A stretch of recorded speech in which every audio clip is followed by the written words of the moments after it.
Hello, friends. What is today? Sunday? I was gonna say happy Friday. Today's not Friday. Today is Sunday. Well, where I am, it's Sunday. In other places, it may already be Monday potentially. So happy whatever day it is. How's everyone doing? How's it going? As you guys can tell by the title, by the background, we are here to talk about A Master of Djinn by Djèlí Clark. I am here by myself today. And there's also like a lot of sprints and stuff happening. Like there's a lot of everybody's like super busy today. I know that like Princess is sprinting. I think Neva is sprinting. Katie was sprinting earlier. I know Julie was sprinting, but I think Julie might be finished sprinting now. There's a lot going on. This is not going to be a very long discussion because it is primarily going to be like just me ranting about this book and then obviously like engaging with you guys in the comments. So the more engagement I get from you guys in the comments, obviously, the more engaging the conversation will be. But I know that sometimes people kind of just like to, just be in the background and just kind of like listen and observe and not necessarily like engage or like comment and stuff, which is totally fine. If you guys want to sit here and listen to me rant about this book, but it's also perfectly acceptable. But yeah, I don't plan on being here long. I think some of you, if you're in the Discord, I don't know if I mentioned it in the Discord, but I'm pretty sure I talked about it on sprints on Wednesday, I think. We ended up doing a memorial lunch. Well, when I say we ended up doing, it hasn't actually started yet. It was supposed to start at 1 o'clock, but it hasn't started yet. A memorial lunch, brunch, balloon release thing for my grandmother who passed away last year. And so that is why my location, if you're looking at the background and you're like, where is she? I'm in Philly. I'm at my grandparents' house. The event started late. It was supposed to start at 1. We were supposed to do the balloon release at 1. And then lunch was going to be at 3. But there was some technical difficulties with the people that were supposed to be delivering the balloons to the location where the balloon release is going to be happening. And so at like 1:45, the balloons still had not been delivered. And I knew that I had this live show to do at 2 o'clock. So my plan was when we do the balloon release at 1, once that was over, come back to the house, do the live stream, and then go to lunch at 3. But I'm probably going to end up missing the balloon release because I don't know what's going on with it right now. So I'm here with you lovely people. That's why I said I don't plan on this being a super long thing. It'll probably be like 30 minutes, an hour at most, although I don't think this is going to go for a full hour, just because it's just me. If there were other people on screen, it could very well go an hour. I know that last time when we did this for Love Theoretically, when Nikki was here, I think we were on for about an hour. But since it's just me, I don't think it's going to go quite that long, unless people in the comments have lots to say, which I don't have a problem with that. I'm here, obviously we're here to talk about the book, so the more that you guys have to say, the better, as far as I'm concerned. But let's jump to the comments quickly and see who's here. Hello, Tennille. Welcome. I know that you were saying that you weren't sure if you were going to be able to make it, so I'm glad that you're here. How are you doing? How's your Sunday? I mean, you're not, but at first you were. And like I said, there's a lot of people that are like sprinting and stuff like that right now. So I imagine that between just, it's a Sunday, or like I said, where I am, it's a Sunday. So a lot of people are just out and about running errands. Some people like are just getting out of church, like just having things that they have going on. I know like Nikki said that she had like some family or some friends or something coming in from out of town today, which is the reason why she wasn't able to be here. So I know that people just have stuff going on top of the fact that there's lots of sprints and things happening right now. So totally fine. Hello, Ro. Welcome. How are you doing? Hi, Jen. At work, but wanted to say I really enjoyed this book. I'll stay as long as I can. Love it. Hello to Ro. If you need to go do family stuff, no worries here. Yeah, I'm waiting to get like an update as to what's happening. Like I don't know what's going on with the balloon release. Because like I said, it was supposed to happen at 1, and then at 1:45, the balloon still had not been delivered. So I don't know what's happening. I'm waiting to get a text to be like, hey, like we're starting, or hey, it's happening at this time now, like the time's been moved or whatever. I don't know what's going on. But let's jump in the beginning of our discussion. Let me pull up my banner. So welcome everyone to the discussion. This was a very interesting book. My experience, I should say, reading this book was very interesting. I don't think that I have too many books that I have read that I can say I had a similar experience reading. Like this experience is just very unique. And obviously we'll get more into that as we go through some of these questions. But let me know. The first question is, what was your first impression of the book. So this could be like, what was your first impression, like when just from looking at the cover, or just from looking at the synopsis, or maybe like from the first few chapters? What were you kind of thinking the book was going to be like? What were you expecting and stuff like that? I can say for me, this is a book that I personally had never heard of. I only even knew that this book existed because with the Soul Self-Shattered Book Club, the way that it works, for those of you who don't know, most of you that are here do know, but in case there's anybody that's watching that does not know, it is basically a democracy the way that it works. So I don't choose the books. I let the group nominate books, and then based on what gets nominated, there will be 3 books that make it to like the voting round, and then the group will vote out of those 3 which one they want to read. So usually out of the books that get nominated, 2 of them will be books that were nominated by the group, and then 1 of them will be a book that I just want to read. So I forget which book I put in the running for this. Let me see if I can find out if I can see in Discord what the options were for February originally, because I kind of want to know which one was the one that I snuck in there. Let me see. February. The options were Blood Like Magic, A Master of Djinn, and Witches Steeped in Gold. I think Blood Like Magic was the one that I wanted. I think somebody did nominate it, but I was glad that they nominated because that's the one that I wanted anyway. But unfortunately, it did not win. And Master of Djinn won by a landslide. So Blood Like Magic only got 6 votes, one of which was mine. A Master of Djinn got 22 votes. And then a Witches Steeped in Gold got 4 votes. So that's basically how the book club works. So I had never even heard of A Master of Djinn until someone nominated it. And then once I put it in the running to be voted for, like I said, as you saw by those numbers, it won by a complete landslide. So I didn't know anything about this book, didn't know anything about this author. It wasn't until maybe a week ago that I realized that the author of this book is the same author of Ring Shout, which I have not read Ring Shout, but I've heard like fantastic, amazing things about it, and I definitely want to read it at some point. But I had no idea until like a week ago that it was the same author. So that was kind of like a duh moment for me. But yeah, I didn't really have any expectations going into it. I knew that it was a fantasy, but that's pretty much it. And I know that I don't read a ton of fantasy. I read mostly like thriller, romance, contemporary, like stuff like that. Um, so yeah, I want to read more fantasy. I want to get into it more. I want to be more of a fantasy girly, and it's a genre that I struggle with, but I keep trying. It's one of those things where it's like I'm not giving up yet. But yeah, this book was a struggle for me, and I don't know if it was necessarily because it was a fantasy. It may have been for other reasons.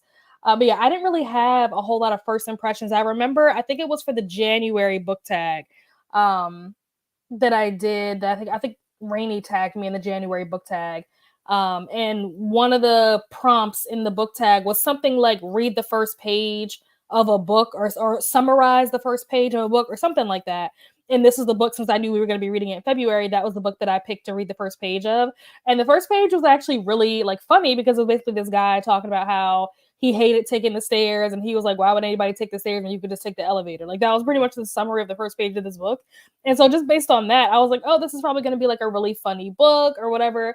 I can't say that that was the case, but I guess that was like my first impressions ish.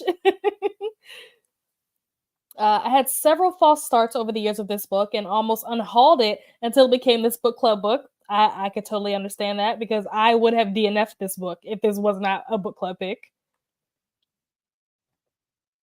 It sounded like something that might be fun, but I hadn't heard good things until Emily Fox fell in love with it late last year. Okay, okay. And it's funny because I forget who I was talking to. It wasn't Nicole, although it could have been Nicole, but I think, you know, I think it was Nicole. What is her username? It's like Noteworthy Fiction or something like that. That Nicole, we were talking, I think, on Wednesday on Sprints, and she was saying that she hadn't really heard anybody have like good things to say about this book, which I thought was really interesting because, like I said, I had never even heard of this book until it got nominated for the book club. And then based on the votes, the fact that 22 people voted for this book, I was under the impression this was going to be like amazing, fantastic, wonderful. And so then here, like, oh yeah, I haven't heard anybody say anything good about this. I'm like, well, why did so many people vote for this book if the overall like consensus from the majority of people has been like not good reviews? So I thought that was really strange. Just by reading the synopsis, I was intrigued. It has a lot of my favorite things: magic, strong female characters, mystery. I definitely agree with the strong female character thing. I think that was probably one of the things about this book that kept me reading it was the fact that there were such strong female characters. I really did appreciate that. And if I'm not mistaken, I think P. Djèlí Clark is a male, if I'm not mistaken. So the fact that a male was able to write these really like dynamic, strong female characters was really like nice and refreshing to see for sure. Ended up reading this Ring Shout and all the novellas last month. Ring Shout is not my type of book. I'm not a horror person, okay, but it was pretty good. Yeah, Ring Shout. I don't know what it's about. I think like I know we were talking about it yesterday, and Margaret was saying something about it being like something to do with like it's like black horror, but it has something to do with like the KKK or something like that. I don't really know a whole lot about it, but I just know that from what like I've heard over the years of people talking about it, people seem to have like really good things to say about say about the book overall. So I do want to read it at some point. Even though I don't really read mystery, I ended up really liking this book, but I can see how I'd have to be in exactly the right mood to read it. Yeah, that's probably true. And yes, I added him to my list of men who can write women. Yeah, I was really impressed with that, honestly. Yeah, I usually don't like when men write female characters. Yeah, I agree. So it was like I said, it was very refreshing to see this male like writing these really dynamic female characters because I feel like oftentimes when men write female characters, they're either like very over the top type of female characters where it feels like these characters like maybe compensating for something, or they're like these like wah wah like crybaby damsel in distress type of characters. So the fact that these were like really just strong female characters that weren't like overcompensating and trying to be overly strong or overly masculine or anything like that. They were very and also like he wrote like different types. Like it wasn't just one female character that was really strong. I think all of the female characters in this book were really strong. And like we'll get into that a little bit more in a second. But I think that he did a really good job of writing a variety of different types of very strong female characters, which for a male in most cases is not an easy thing to do to show these female characters like different types, like ones that can be soft or can be kind-hearted. They're not like just cold and mean and bitchy and stuff like that. Like they were really, strong, independent, smart, intelligent, women. So I thought that was really awesome. But moving on to the next question in that same vein, what are your thoughts on Fatma, our main female lead? What are you guys' thoughts on her? I really liked Fatma. She was probably my favorite character, honestly, out of the whole book. Granted, she's the main character, which is funny because a lot of times I find that the main character of stories usually is not my favorite character. I don't know why that is. I don't know if that's just me subconsciously trying to be like contrary or something or trying to be controversial. I don't know. But in this book, that was definitely the case. I think that Fatma was definitely my favorite character. I thought that I really liked, first of all, her style. That was one of the first things about her that kind of was like even when I was reading about her in like the novellas, I know that Tania was talking about the novellas earlier. I did read those last month as well. And I really, really enjoyed the novellas. I think that I probably enjoyed the novellas more than I enjoyed the actual like Master of Djinn book.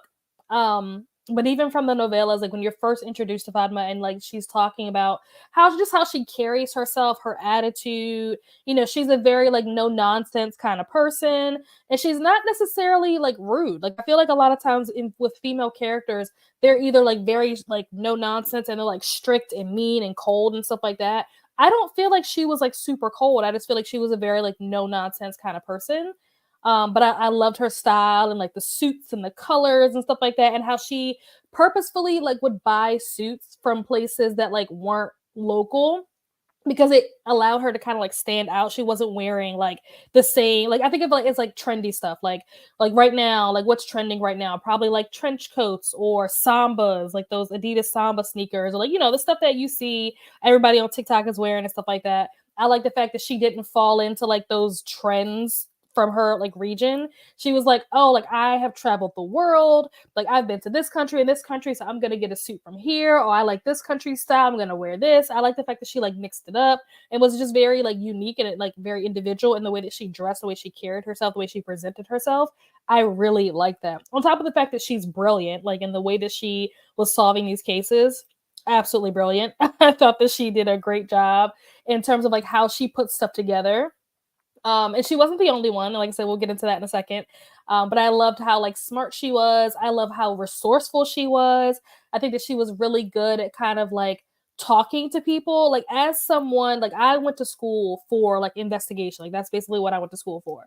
And kind of watching her, obviously this is a fictional fantasy story, but the way that she kind of interacts with the people that she has to like interview and like trying to get information out of them and stuff like that, I really like the way that she went about like how she interacted with those people that she like needed to get information from. She didn't like try to threaten them and stuff like that. Like she really just tried to like talk to them. And like there are even scenes where, you know, the author, the way the author is writing it, like the narrator will say things like, oh, like she realized that this character was about to get angry. And so she had to think quick on her feet and how to intervene and kind of, you know, bring that person's anger down and try to like calm them so that they can then have like a normal conversation that she can get what she needs and not let this like escalate and this person get mad and walk out without her getting what she needed. Like I feel like that's very real. That is very much a real thing when you are interviewing people that you have to do. And I like the fact that the author included those kind of like more realistic tidbits when it came to her like putting this whole mystery together. Um One of the things that I will say though about her putting the mystery together is that I found it interesting, and y'all can correct me if I'm wrong, but I don't remember there being times where when she's interviewing these people or she's collecting evidence or whatever's happening, I don't remember the author ever mentioning her having like a notebook or something where she like wrote down all the information that she was getting, because there were so many characters that were coming in and out of this story that were giving her information that we were learning little tidbits here and there from. And I feel like she never wrote any of it down. And I'm just like, how on earth was she able to remember all these details, all this information from all these different people, and never wrote anything down? It's like when you go to the restaurant and you like order your food and like the waiter just like memorizes everybody's order and knows exactly what everybody got and knows where to put the plates and stuff. I'm like, how did you remember all of that? I can barely remember my middle name when I wake up in the morning, and you guys remember the entire table's order. Like, how? Explain. Let me see. Writing women as humans instead of cartoonish versions of what are considered female traits. Exactly. Exactly. Fatma really reminded me of Miss Fisher from Miss Fisher's Mystery. I really liked her and agree that she was by far my favorite character. I really like Fatma also. I liked her relationship with City and the other female agent. And even though she made mistakes with how she dealt with the other agent, she figured it out. I completely agree with that. And speaking of that, moving into the next question, you guys kind of touched on what are your thoughts on City? She was another character that I honestly think that I didn't get enough from City, in my opinion. I would have liked to have seen more. I feel like we got a little bit of her like in the novellas, and we got a little bit of her, you know, in the main book. But I would love like if there was going to be, let's say, another book in this series, I would be interested to see it like from City's point of view, because she seems like she lives like a really interesting life, right? Like the way that she like shows up places, and she's like this, I don't know, like they're like this vixen, you know, like they like the way they describe her. She's like this really like sexy but like strong at the same time. She's like seductive and sultry. Like she just seems like she lives a very interesting life, and I would love to see like a story written from her POV instead of it being written like in third person, or even if it's not written from her perspective, like a story that follows her as the main character versus like Fatma. Like Fatma was cool, don't get me wrong. I loved her. Like I said, she's my favorite character. But I'm curious, I think, about City, and I want to know more about her. I want to see more of her, and I don't feel like I got my fill of her in this book. But I liked, there was a conversation that I remember City and Fatma having where I'm trying to remember what were they talking about. But whatever they were talking about, it was very, and I don't know if this is intentional by the author or if this was just like my interpretation of it, but I remember them having a conversation about something and they were arguing, and like at the end they were like, "Oh my gosh, did we just have our first fight?" Which I thought was so funny. But like the argument itself, it had something to do with like the temple or something, and like they wanted to like make the temple public or something like that. And so that's what they were like talking about, you know, on the surface. But I feel like there were definitely like undertones in that conversation where it's like, are they still talking about this temple? When they were like, oh, like how long should we have to hide? And the people aren't ready for this and stuff like that. And it it was one of those conversations that had like a double meaning, and with these two being female characters who were kind of in love, but like on the low, like they had to kind of keep their relationship under wraps. I felt like that was a really interesting like section of dialogue that the author wrote, because I felt like it had such a double meaning, where it's like on the surface they're talking about like this religion or this temple or whatever it was they were talking about, but underneath it's like I think they might actually be talking about the fact that they are like in love with each other and they can't be, in public, because it wouldn't be, accepted by the public to see these two women in love. And so I thought that was really cool how the author did that. I'm assuming that that was something that the author did intentionally, but if he didn't do it intentionally, that was still really cool. Like sometimes the mistakes that you make sometimes end up being the greatest thing you've ever done. So I don't know if that was on purpose or not. And I don't know if anybody else remembers the scene that I'm talking about or like picked up on that when they were reading it as well. But I just that was a scene that really stood out to me, and I really liked how that scene was written for sure. Oops. I think City was really interesting, but I feel like she was more used as a foil to help show Fatma's character traits. That's a good point. That's definitely a good point, and that's why I said like I would like to see more of like just City herself and like seeing what she's doing and following her, because I do feel like she was kind of just there to help bring out traits of Fatma, which great for Fatma, but not great for City. I also felt like City's traits and events surrounding her were exaggerated a bit to further the plot and add conflict to certain dimensions of the plot. I agree. I think that there's a section of the book that's like a huge, like, it's like this big blow up thing that they have where they get into basically another fight.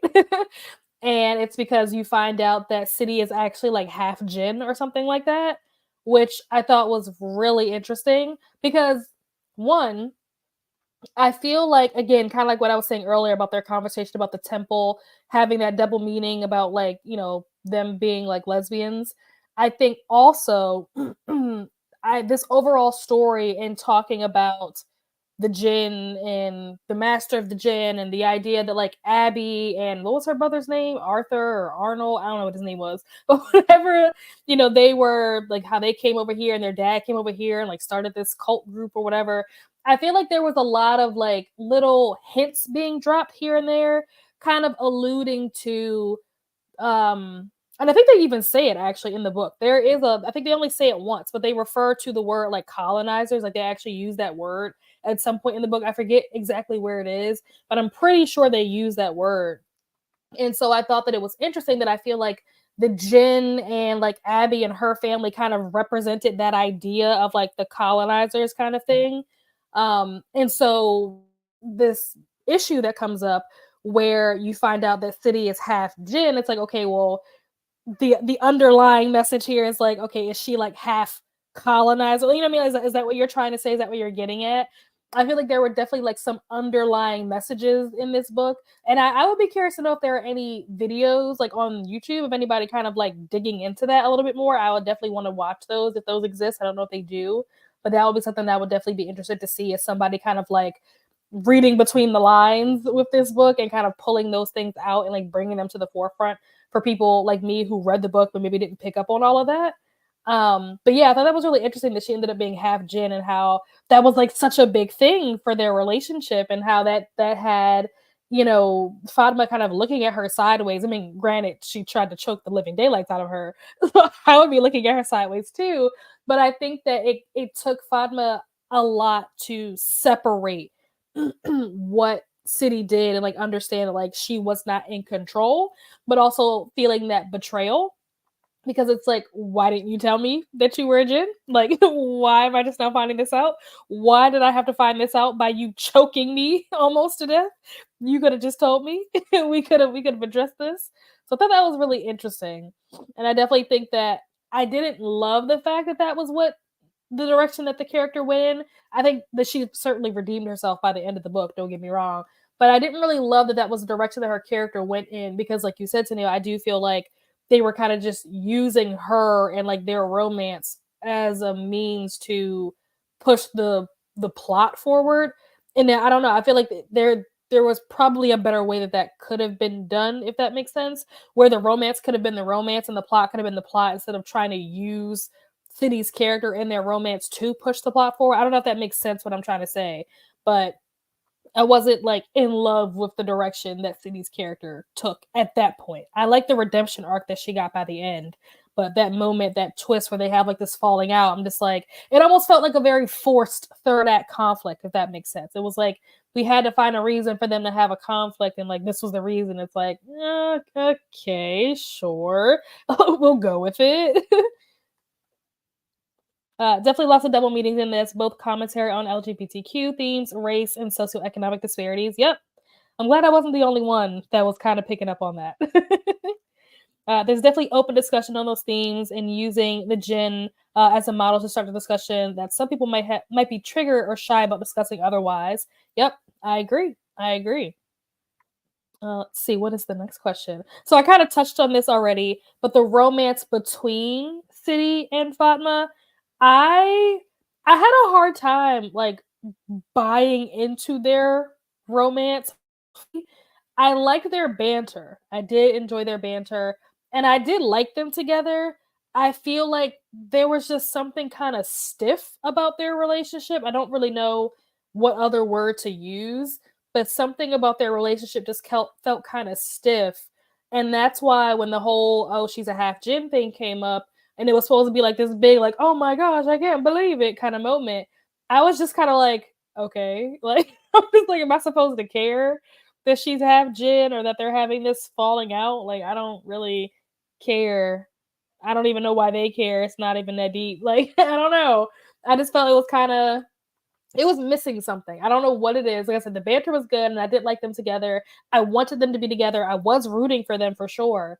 But just I don't know. There was something missing where I didn't feel fully connected or fully invested. So then when that thing happened, I was just like, okay. I just didn't care. I like that this is a queer normative world, or mostly queer normative, even though things are kept quiet. Yeah, agree, agree. And I also think that maybe I was slightly under the wrong impression because for some reason, I think I was under the impression that they were like openly, gay. I didn't realize that it was something that they kind of had to like hide. I didn't realize that. I think I had read like a synopsis or something of this book, and the whatever I read referred to City like as her girlfriend. And I was like, oh, okay, like this is gonna be so cool. Like she's gonna be like solving crimes with her girlfriend. And so I think the fact that they actually weren't like openly, in a relationship like where everyone knew about this definitely added like another layer to the story that I wasn't expecting that I did like. Like I didn't mind the fact that they kind of had to keep it a secret. I think that added a little more tension, a little more suspense in their relationship and like added a little more like stakes to the relationship and understanding why they had to kind of like do some of the things that they had to do. Um Otherwise they'd face some kind of like public ridicule and stuff like that. So I did appreciate that. And I like that that was represented as well because I think that oftentimes, especially, this takes place in Cairo and in Egypt and that region.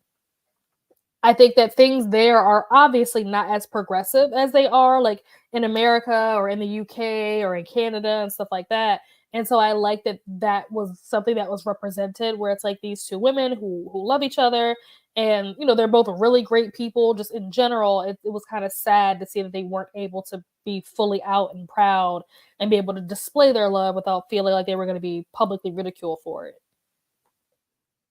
I feel like their relationship is still pretty superficial. They don't seem to be that open with each other in general. Too many secrets still for open communication. Yep, I agree. I completely agree with that.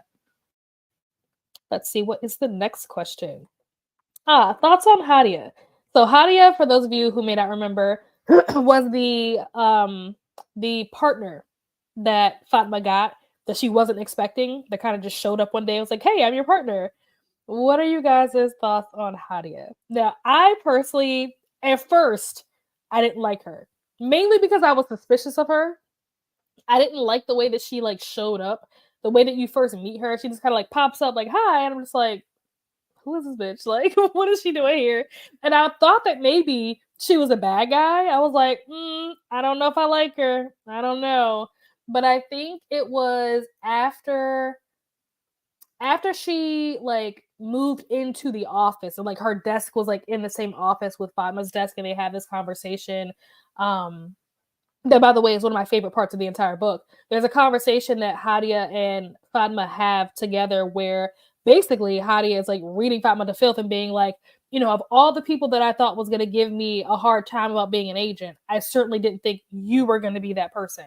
I thought that you represented someone who wanted to see more women, in this field. And so to get here, to have the opportunity to be your partner, like you're somebody that I've looked up to for so long, you've been an inspiration and all that kind of stuff. You're a trailblazer.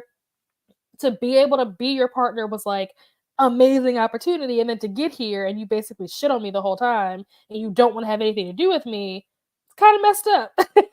And I felt like that was such a good conversation because I think there were definitely some points that Hadia brought up during that conversation about the fact that like, oh, well, if I was a man, would you have been as hesitant, to be my partner and stuff like that? Or just some of that whole conversation I thought was just like very eye-opening, both for me and also like, even Fatma was like, she might be right. And I just thought that was a really great conversation. And I don't think that I was expecting that from Hadia either, because, the whole time up until that point where you meet Hadia, she's just very like bubbly and like nice and friendly and sweet and just like do do do do. And then for her to like lay into Fatma like that, it was like, oh, okay, she wasn't playing. She really here to work. Like she's not gonna let anybody just like step on her or like disrespect her or whatever. Like she might be nice, but like don't take her niceness for like a weakness, basically. So she's like that undercover, like that person that you don't think got that bass in their voice, but they do. And I really like that about her. Hello, Rachel. How are you? I'm having a great day. How was your day? I liked Hadia by the end of the book, but I think she needs a lot more development. I agree with that. I liked how she showed Fatma have her own prejudice. Yep. And how she worked around them over time. Yep. And it's funny because I don't think that anybody, like not even City, I don't think anybody ever called Fatma out. Hadia, like Hadia was the only one that really like put her on blast and like called her out for that. Which, like I said, that's the character that you wouldn't expect to do something like that. So the fact that she did, I was just like, yes, girl, you better tell her, let her know. But again, Hadia was used as a tool. Yes, I agree. I agree. That's definitely true. And I think too, the same thing that I said about like City, how it would be interesting to see a story that's like told from her perspective. I also think that it would be cool to see a story that was told from Hadia's perspective, especially like maybe not the next book. Like, granted, I don't know if this is going to be a series. I don't know if there are going to be more books in this series. I don't think there are. I think this is just a standalone. Besides the novellas, I think this is just a standalone. But I think if the author was going to continue with this series, I think it would be cool to have the next book follow and like focus on City. And then maybe by the end of that book, City and Fatma can like be together and they like go off and like do their own thing. And you kind of like segue into the next storyline, which is now going to focus on Hadi. And like now that Fatma is gone, she's, fallen in love and ran off into the sunset. Now there's a new agent who's going to be like that boss babe, and it's going to be Hadia. Like, I think that would be really cool. Holds up boombox plays if I were a boy. That's basically what she did. Also, Hadia was used as a model to show that even women can be disruptive to equal treatment of other women without realizing it. 100%, 100%. And I think that like that for me was one of the things that like I definitely was eye opening, because to me I didn't take it that way when Fatma like was kind of rejecting Hadia in the beginning. I didn't take it as it being anything having to do with her gender. To me, Fatma was just the kind of person that was very independent. She might even be, a little neurodivergent. You know what I mean? She's resistant to change. She's very independent. She likes to do things a certain way. She has her routine or her way of going about doing things, and she doesn't want to have to like babysit or train, another agent, especially when this was something that was just kind of thrown on her. It wasn't like her boss came to her and was like, "Hey, I'm assigning you a partner." Da da da da. It was kind of just like she just showed up one day, like, "What the heck? Like, who are you? What are you doing here?" So, like, I could understand her frustration, but I do think that looking through that lens makes sense. But also considering that there are other lenses to look at this same situation through, And this is definitely one of them, seeing that, like, yes, we understand that, you want to do your own thing, you don't want a partner, blah blah blah. This also is a good opportunity to kind of help other women. And I like the fact that they kind of brought up the fact that Fatma was the one that was kind of championing this idea of like bringing more women to, the industry. And so for this woman who's kind of been the leader of this movement to then be resistant to having a female partner, it kind of just seems very conflicting. And it's like, okay, well, if that's how you're going to act, then what is that saying to all the men who have been resistant to this the entire time? Like, they finally give you what you've kind of been asking for, maybe not in the way that you wanted it, but they basically gave you what you asked for, and now you're pushing back on it. And so you kind of have to set that example, because the guys likely aren't going to do it, and if they do step up and do it, it could potentially not be for the right reasons. So yeah. Good for Hadia. Exactly. And I love that. That's also, that was probably my favorite part of the book. Like, that conversation was just like, wow. Like, I was just like clapping. I was like, well done. I like that the framework of a lot of the side character relationships were based on Egyptian slash North African slash Arab relationships. The author isn't from that culture, if I understand correctly. Yeah, I don't think he is. I could be wrong. So it shows great and thorough research on his part. Yeah, I agree. I don't think that he is from that region or from that culture. I could be wrong. It's not like I've done like a deep dive on his like personal, ethnic background or anything like that. But to my knowledge, he is not. So yeah, to your point, definitely did a good job in trying to both research and also, there's one thing to research something, but you can know something and not know how to articulate it. So the fact that he was able to do the research and then also like put it down on paper in a way that feels like very true to that culture. And granted, that's me saying that from my perspective, because I'm also not from that culture. So maybe if I was from that culture, it may not feel as accurate, perhaps. I don't know. It'll be interesting to have someone that is actually from that culture to kind of speak on this and say like how well or poorly done the representation was. But to me, it seems like it was done really well. So that's all, I can say. Let me see. Did you guys have a least favorite character? Was there any character that you guys felt like was just womp womp, not good? Other than like Abby. Like, we know that Abby was hot garbage. Also, I will say for Abby, just in general, I was very not surprised to find out that she was the villain all along. I think I actually put it in the Discord. I figured it out maybe like 3 or 4 chapters before it was like actually revealed. I was like, she better not be the one. And then, of course, she was the one. So we know that she's terrible. We know. But were there any other characters that anybody like just really couldn't stand, really didn't like? I'm trying to think if there were any characters that I didn't like that like stood out to me. There was that one character. I don't know what his name was, and it wasn't that I didn't like him. I just more so didn't understand what it was. It was the guy that kept like popping up everywhere, and they will be like, "Oh my gosh, it's so creepy! Like, why are you following us? Why do you keep popping up?" I don't know what his name was, but I just didn't understand what his role was. Like, who was that guy? Like, why was he always like popping up random places or like creeping and like lurking in the shadows? Like, what's with this guy? I don't know. I don't get it. His character was very strange to me. Hello, nice to meet you. How's it going? How's your day? Probably gonna say hi to hit the like. Thank you so much. Not good as in poorly written, or not good as in you hate them, maybe because they're a well written character. Either or, honestly. Either or. I thought Abby might be the villain, but didn't put the hand bandage together with the ring until a few chapters before the reveal. I didn't even realize until probably yesterday. So I finished this book a couple of days ago, but it wasn't until yesterday. I was driving in the car and I was, I was thinking about this book, like just, I guess, thinking about it in preparation, knowing that I was going to be having this discussion today. And I remember thinking to myself, I was like, why does she have that bandage on her hand? I was like, I still don't know what the bandage was all about. I feel like that was supposed to mean something, but I don't know what it meant. And then, like, randomly, I was like, oh, was it the ring? Is that the reason? So I had finished the book completely and still didn't put the pieces together in my brain that the reason why she was wearing the bandage was to hide the ring. completely missed that until like yesterday or the day before when I was driving in the car, just randomly thinking about it. But I think that I figured it out because originally I was trying to figure out which of these characters, because normally if you read a lot of thrillers and mysteries, the character that done it is usually the least likely character that you would expect to do it. So it's usually like the most innocent or the nicest person or whatever turns out to be the villain. That's usually how thrillers and mysteries work.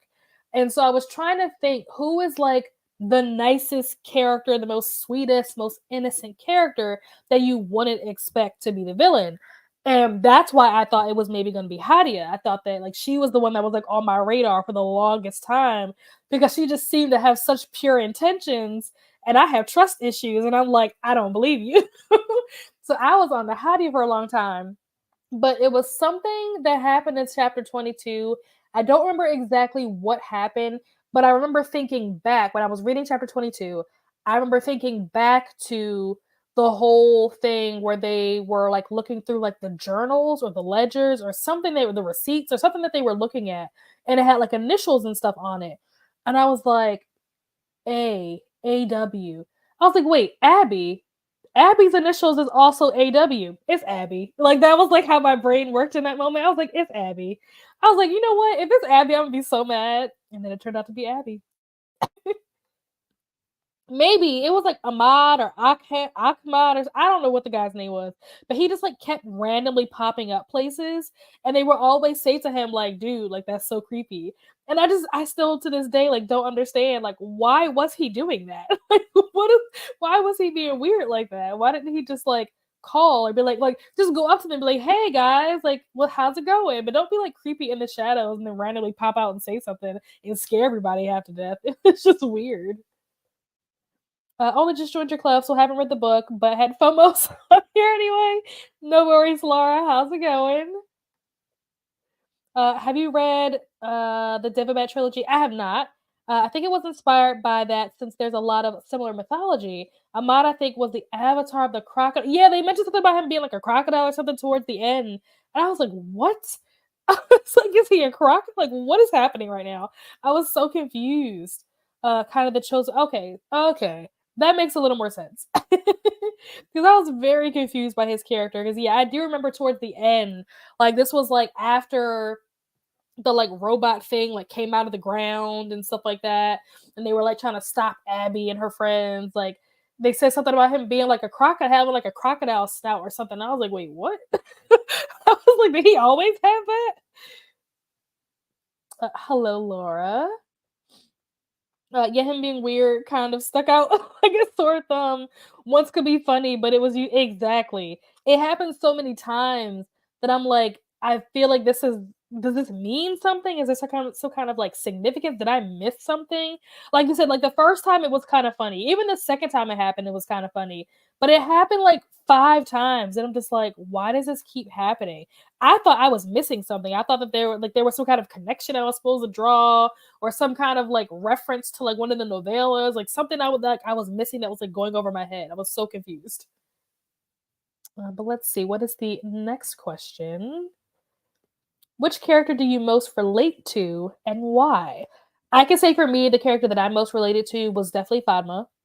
Again, I think that her style I really liked, and I can kind of resonate with. I like the fact that she always wore suits, and I can say that like today, for example, for this whole like memorial thing or whatever, my mom wanted us to wear like church clothes, is what she said. She's like, yeah, like wear a dress, and I was like, ooh, wear a dress. So I have on like high waisted, like wide leg trousers and a t shirt, because I don't hate dresses, but I also don't love dresses. And I think part of it has a lot to do with like what the popular styles are right now. In terms because like whatever's popular is what you're going to see the most of in the store and stuff like that. And I feel like right now trends are kind of moving away from like the loose. Everything's like very fitted and very tight, and I don't like wearing tight fitted dresses and skirts and stuff like that. So I'm much more of like I'd rather wear like a suit and pants, a jacket and pants type of thing. So I loved her style. I love the fact that she was that girl that like hung with the boys. Like when I say hung with the boys, not that she like literally hung out with them, but the fact that she was one of the few women that wanted to do what the boys were doing and also did it well, and in some cases did it better than the boys did. That I feel like I really resonate with that. Now, don't get me wrong, I'm not talking about sports. I'm not a sports person. I do not sport. But other things that are like even like the industry that I work in, which is like finance and investigations and criminal justice and stuff like that. Those are industries that are typically very male dominated, especially like white male dominated industries. And that's what I've been doing my entire not my entire life, but like my entire, adult life, like career wise. And so to kind of be in that space, very similar space to what Fatma was doing, I definitely felt like I could relate a lot to her and the way that she went about how she carried herself, especially when it came to like work and stuff like that. So she was definitely the character that I related to the most, which is probably why I liked her the most. Laura said hello to Tennille. I mean, I relate to Fatma's problem solving and independence. Yep. She was super independent, very good at problem solving. And Hadia was good at problem solving too, for sure. That's why I said I would love to see a story that focused a little more on her because I feel like we weren't able to see all that Hadia is capable of. I feel like she's capable of so much, and we only got like to scratch the surface, if that. Also, likely related to Hadia a bit. I worked in a male excuse me, a male dominated field. Sexism sucks, 100%. And it's constantly a battle to be functional in that system. Oh, you work in science. So funny enough, I originally was in science, like that was where I started off. And I realized that I did not want to work in a lab. And the track that I was on was lab stuff. And I was like, nope, I hate it here. Could I do it? Yes. Did I want to do it? Absolutely not. I would have been miserable. And then also just the people in that field just were very different from me. And I was just like, nope. So I ended up changing directions and going more in the direction of like criminal justice and investigation and stuff like that. So I definitely understand what you mean to know when you said that you work in science and how that is definitely a very male dominated like space for sure. So I get that. I get that 100%. Let me see. What is the next question? Ah, what did you think of the overall plot of the book? Like, I know for me, I feel like this book could have been a lot shorter. I think that there was a lot of extra unnecessary like tidbits that we got throughout the story that just wasn't relevant. Like I remember there was a section that I remember highlighting, like try to like I tabbed it and highlighted it because I wanted to be able to go back to it and reference it. And it's a part of the book where Fatma goes to some place to meet with like these women or something. It was a group called like something about lions or something. Lions or leopards. Let me see if I can figure out what it was called. Where they go into like the history of this group and stuff, and I'm just like, why are you telling me this? Like, why is this relevant information? Like, do I need to know this? Here it is. Okay. So there's a whole paragraph here. It says the lady thieves had started off as shoplifters, often wearing full bruas sables. I don't know how to say these words and Malaya left to hide their ill-gained goods. They'd gone on to ransack homes of wealthy, posing as servants and maids, then to heist that made off of jewels, art. Once an entire armoire carriage to carry casks of gold coins. To this day, no one knows what happened to it. Their members went in and out of prison, usually for the smaller crimes, but no one revealed a word, serving time in silence. Their leader remained untouched and unbetrayed. People claimed she was as hard to catch as the feline moniker associated with their gang. Why did you tell me all of that? Like, what does any of that have to do with anything? Like, that is a whole paragraph, and that's not even all of it. That was just like a blurb of it. I think they're called like the Lionesses or something like that. Whatever that group was called. And she went there, she interviewed them. I don't even remember what information she got from them specifically, but it was one of those things where like all of that extra background isn't necessary because at the end of the day it doesn't contribute at all to the overall plot of this story. And I feel like that happens a lot in this book where you meet someone, you meet a character or a group or something, and they give you like the background on this group and it's not relevant to the overall story and it just kind of like wastes time. It's almost like filler. And I'm just like, why is this here? Why are you telling me this? And at first, I was under the impression that, oh, this is going to be important later. Oh, this character's going to come back or something like that. You're going to need to know this information. And if this was going to be a series, like I said, I don't know if it is, but I don't think it's going to be. If this is going to be a series and these bits of information were going to come up in later books, like how some of the information that you get in the novellas ends up coming back in this book, if it was going to be something like that, okay, like that's fine. Like I understand you're telling me this now because I'm going to need this information later and you're going to refer back to it. But in this case, that wasn't what it was. And there are a lot of moments where there's just like random information that is thrown at you that is just so irrelevant. And I'm just like, why do I need to know this? And it turns out you don't. You don't need to know this.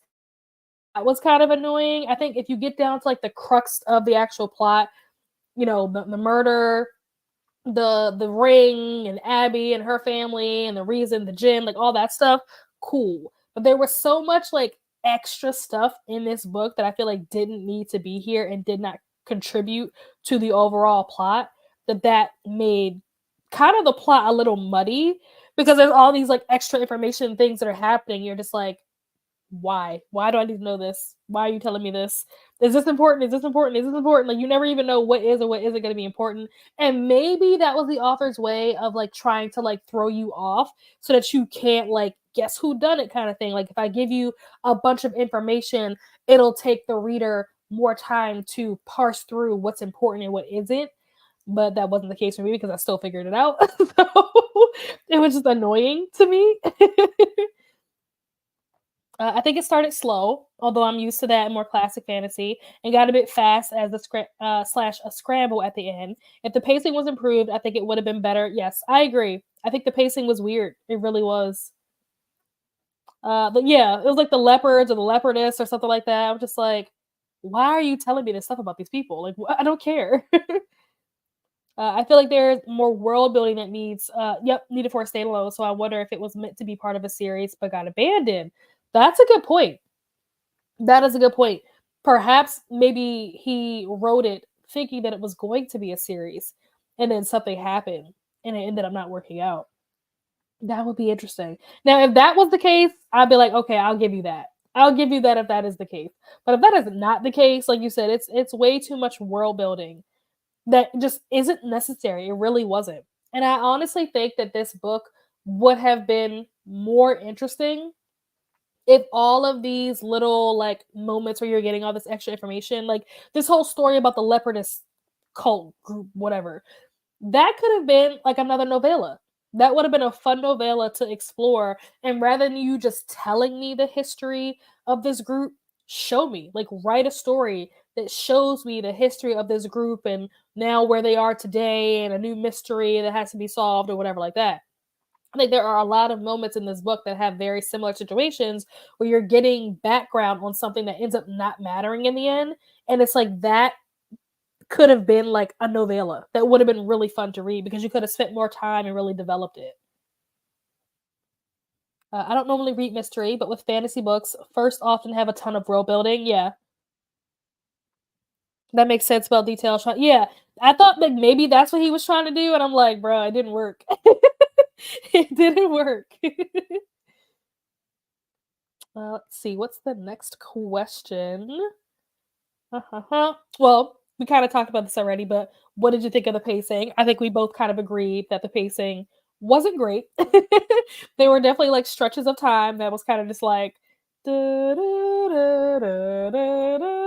you're kind of just like, let's get to the next thing. What are we doing right now?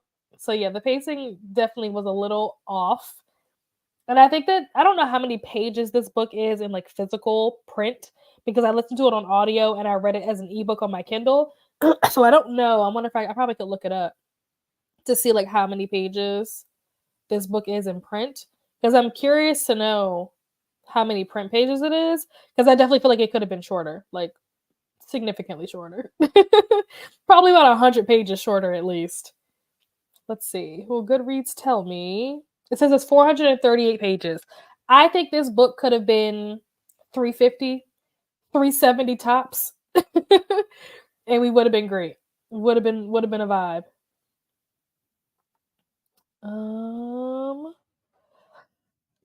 Okay, so yours was 350. Okay, so maybe if yours was 350, it probably could have been like 300. On Goodreads, it says that it's 438. Oh, no, just kidding. The one that I'm looking at on Goodreads says it's the Kindle edition. JK. So yeah, if you're saying that the print version is like 350, this could have been, I'm gonna say anywhere between like 250 and let's say 300, somewhere in there. I think would have been a good place. And even like the way that the book was paced at the end, I feel like you had the big moment where like the robot thing came out of the ground, and it's like you thought it was over and then it wasn't, right? And they're like, "Oh no, now we gotta go chase after this robot thing." And then they go and they catch it and they get the Djinn, and then the Djinn start fighting each other and stuff or whatever. And then there's some kind of like avalanche or something. I don't know what the heck happened. Where like Fatma and like City and Abby ended up like under a bunch of like bricks or rocks or something, and they like couldn't get out. I'm like, well, how is this story still going on? Like, how are we not done?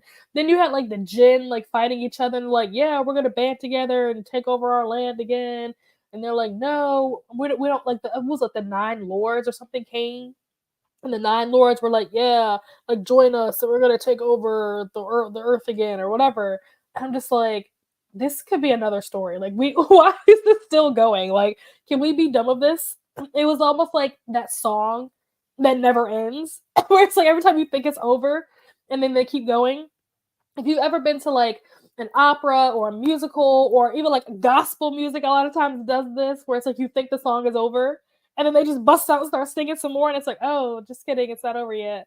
And then you think it's over and you're about to get up and then they start singing, you're like, oh, okay, never mind. Like, that's how I'm reading the end of this book, where it's like every time I thought it was over, I'm like, oh, okay, there's more. Okay, let's see what's happening now. Okay, are we done yet? No. Okay, let's keep going. It was just weird, like how it was paced at the end. It was very strong. I mean, strong, very strange. Oh, that's longer. Yeah. I think I was reading the Kindle one. The Kindle one said 438, so which would make sense, but it probably is more like 350 in print. Yeah, but yeah, it was weirdly long, and it was like I kept thinking that it was done, and then it wasn't. You've got this is the song that does it. That is how that battle felt. That is really how that I'm just like, how is this not over yet? Like I feel like we were going into a whole nother storyline when the Jinn started like going back and forth with the Nine Lords or whatever. I'm like, this is a whole nother story. We need another book for this. Like, don't this doesn't need to be in this book. This could be its own book. Like, why is this here?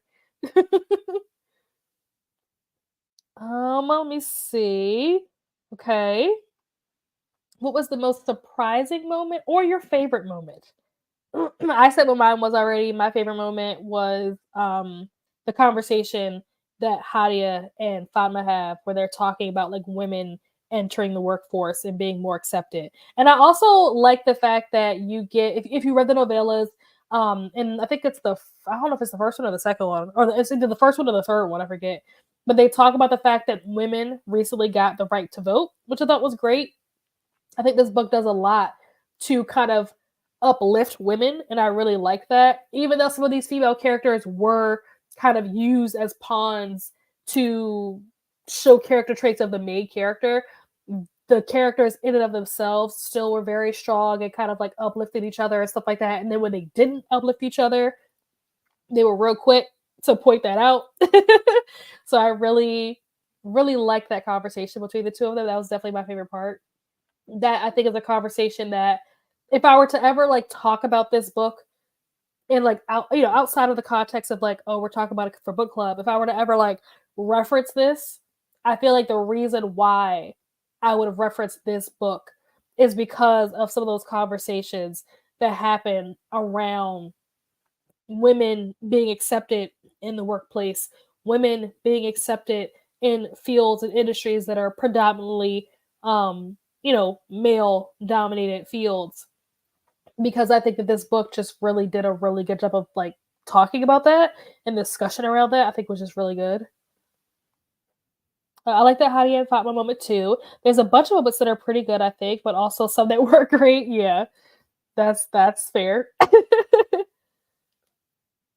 Let me see. Favorite quotes or passages. I'm trying to see, did I have any like other than those conversations that I already talked about? Did I have anything that I like highlighted or really liked. Hmm. Oh, yes, there was one. I don't know what chapter this is. Let's see if I can figure it out. Probably not. Yeah, I don't think I wrote. I'm trying to like see if I can scroll to the next chapter to see. Okay, so I think this is chapter 19, maybe.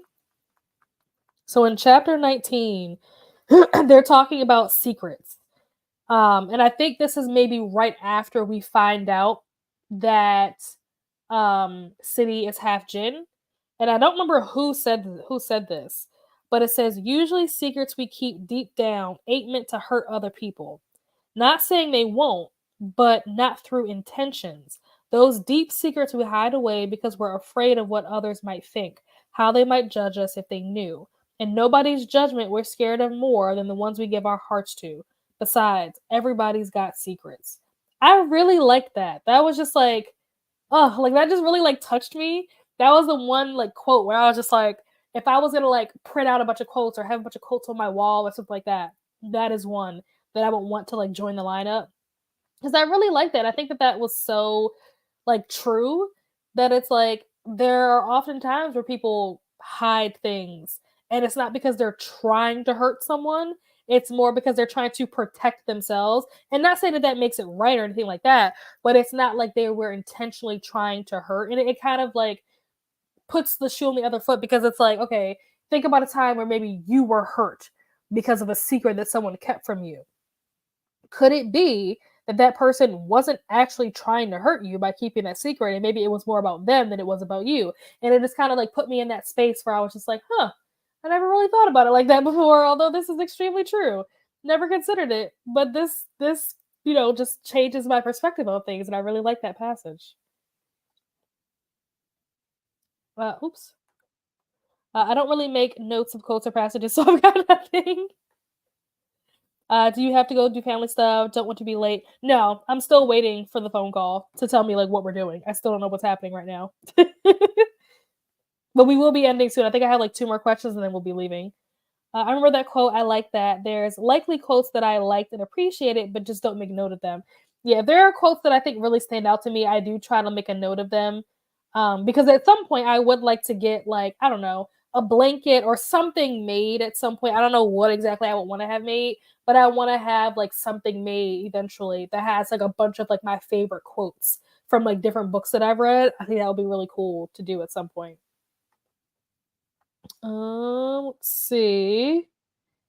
Did you like the ending? I'm trying to think, did I like the ending? I think I did. I think I liked it, like overall. I think there was a muck to try to like sort through to get to the ending, but once you got to it, I was content with it. I was happy with it. I would say so.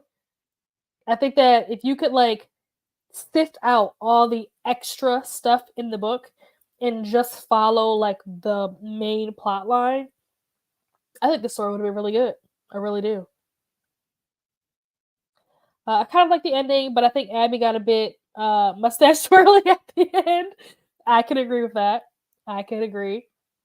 I think especially when they were trying to decide like what to do with the ring. I think Ahmad or whatever his name was brought the ring back, and Abby was like, "Oh, give it to me. Let me use it. You guys don't know what you're doing with it." I'm like, "Girl, sit down. Like, why are you even still here?" So yeah, I could see that. I like the story a lot, but felt some of the end was a little cartoonish. I agree. I agree. What was your final rating of this book? I think I gave this a 3.25, if I'm not mistaken. I'm pretty sure that was what I ended up going with in the end. Was a 3.25. I was kind of torn between a 3 and a 3.5, which is why I ended up going with 3.25. But yeah, I'm curious to know what everyone else felt. I know that quite a few people that read this did really enjoy it. I know that Tennille, you were not the only person that really liked this. I forget who else, but some people talked about it in the Discord that they really liked it. I think even Rachel said that she read this a couple of years ago and really liked it as well. But yeah, my final rating 3.25. So not terrible, but also like not great either. And then with your final rating, depending on what the answer is to that, if there were to be another book in the series, which, like I said, I don't know if that's going to happen, but if there were going to be another book in the series, would you read it? And I know for me, I think trying to figure out would I read it? Yeah, I think I would. Even though this wasn't my favorite book, even though I did struggle through it and almost DNF'd it, I think that there was enough good stuff in the book that I'm at least intrigued and curious to pick up the next one. If there was going to be another one, I would be curious. At the very least, I would want to like read the synopsis to see if the synopsis is something that sounds interesting, because sometimes the synopsis of the book just doesn't seem interesting to me. Like that's what happened with Love Theoretically. I didn't read the first two. I've only read Love Theoretically, which is actually the third book in that series, because the synopses of the first two just didn't sound interesting to me. So I think that if the synopsis of the hypothetical next book sounded good, I do think I would read it. I think it will be hard. I think it will be really difficult to get through it if it's going to be as long as this one was. That maybe in the future he should maybe focus on writing slightly shorter stories. 'Cause I think the novellas were great. I really do. I think the novellas were fantastic. I think they were well paced. I think they were like just long enough that you got everything you needed to get out of the story and it didn't feel rushed. But then you got this book, and this book just felt unnecessarily long. So like he's got to find like a sweet spot somewhere in the middle there. But yeah, I would be curious to check out some of the other books. You know, if there were more to come, I would at least check them out. I think I did 4.5, but I rate on vibe slash mood a lot. If I read it another time, it could have been a 2.5. Fair. And maybe if I read this again, like later in life or something, maybe I'll rate it higher. You know what I mean? So ratings can change. I would have read another in the series for sure. I like the novellas in the book. Yep. Yeah, I think the novellas are fantastic. Hope I'm not monopolizing here, but I'm sure many people who read it are here alive. Yeah, don't worry about monopolizing. Some people don't want to, comment, and that's totally fine. I don't want to pressure anybody to feel like they have to speak up if they don't want to. Some people just like to sit and hang out and listen to people's thoughts. I do that a lot sometimes. I'll just hang back and like listen to people talk about a book. I may not have a whole lot to contribute. So yeah, it's fine. Totally fine. Last question. Would you read any other books written by this author? So after having read this one, would you read more books written by this author, even if they're not related to this series? Like if they were to do a completely different series or whatever, would you read more books by this author? And I'm kind of on the fence about this answer. I think that the short answer is probably yes, I would, but I'm hesitant because I read one of his short stories in Out There Screaming, and it was not my favorite. I didn't really like it that much, to be honest. And then we got to this book, and again, not my favorite. So I'm just thinking that maybe this author just might not be for me, right? But I do want to read Ring Shout. And I think maybe after reading Ring Shout, I'll be able to have a better answer as to whether or not I would read more stuff by this author. I also think, and I could be wrong about this because I looked at this like a month ago, but there's another anthology coming out later this year. I think it's a horror anthology, I think. And it's called something like The White Guy Dies Next or something like that. And I want to think that he might have a short story in that anthology. Don't quote me on that. But I would be interested to, if he is going to be in it, I would be interested to see his story in that book as well. But otherwise, I don't know that this is an author. This is definitely not an auto by author. I'll say that. This is definitely not an auto by author. But I think that if a book that he writes has enough hype and enough like good reviews, then I could be, persuaded to check it out. Ended up reading Ring Shout and picked up is it a Benny's song, but haven't read it yet. That one's a middle grade. Okay, has good reviews. You'll have to let me know how you like that. I don't read very many middle grade, but I wonder if maybe his middle grade stuff is possibly like better written or whatever compared to like his adult work. I don't know. I know that like we talked about last time we read Love Theoretically, you talked about Allie Hazelwood and how the kind of characters and stuff that she writes just feel very cartoonish, which I guess is like just the that's her writing style. And so although I haven't read Check and Mate, I think that Check and Mate could maybe be a better book that I would like more from her because her stuff feels very young, and Check and Mate actually is like a YA book. Although I heard it has some very adult content in it, it is a YA book, so I think that the way she writes her characters being very dramatic and over the top and cartoonish would work better for a like younger cast of characters or a younger audience or whatever. So maybe, for P. Djèlí Clark, like maybe that's something that he, maybe does better. Maybe he does like younger middle grade stuff better than he does adult stuff. I don't know. Ring Shout is body horror, which creeps me out extra, so I wouldn't reread it, but I think it was pretty well done. The premise, this is in the first bit slash blurb, is that the hate of the KKK and an act turns them into literal monsters. Okay. Yeah, I knew it had something to do with the KKK, but I didn't really know like the full extent of it. But yeah, body horror is not my favorite thing. It's not like I don't like it. I just don't find it like it's not scary, if that makes sense. Like to me, when I think of horror, like to me, even slashers aren't really like horror per se. I think that Saw is terrifying because I feel like Saw. I feel like it's much more likely that I will find myself in a situation like Saw than I would find myself in a situation like Scream. You know what I mean? And I think it's the reality of it, like the likelihood of it happening, that makes it a little more terrifying. When it comes to Saw. But in general, slashers, I don't find them scary. I love them. They're highly entertaining. But they don't scare me. When I think of horror and I want to be scared, I like to go down like the paranormal route because that stuff is extremely terrifying to me. Terrifying, but also like very intriguing at the same time. So yeah, when I think of horror, body horror and like body gore and stuff, I'm just like, eh. I'm not really phased much by like body horror unless it has to do with eyeballs. There's something about eyeballs that does make me very uncomfortable. But if you're like ripping off arms and using chainsaws and chopping people's waists and stuff like, whatever. Not scary per se, but gross. Yeah, I can imagine that. I think that I'm sure you're not the only one. But yeah, we have reached the end of our questions. We've reached the end of our discussion. If you guys have anything you want to throw in, anything that I missed, anything you want to talk about, let me know that down in the chat. But otherwise, we are going to get ready to head out of here. I believe there are definitely some other friends that are sprinting right now. So if you guys are looking for sprints, I'm pretty sure Princess started sprinting about an hour ago. I think Neva also started sprinting about an hour ago. I'm not sure if Katie is still going. I know that she was when I checked around like 2:30, not 2:30. When I checked around 1:30, she was on. I don't know if she's still on. Nicole might possibly be sprinting. Nicole from Dusty Book Sniffers might be sprinting later on today. I'm not sure. I think possibly either Kelsey or Brittany, or maybe both of them, may also be sprinting at some point today if they haven't already started. So lots of sprints to go around, basically, is my point. Lots to check out. So if you guys are looking for sprints, don't have to look far because there's plenty going on. But if not, I will see you guys somewhere else on the internet. Of course, I'll be back on Wednesday for Wind Down Wednesdays. So if I don't see you before then I will see you guys on Wednesday. Bye.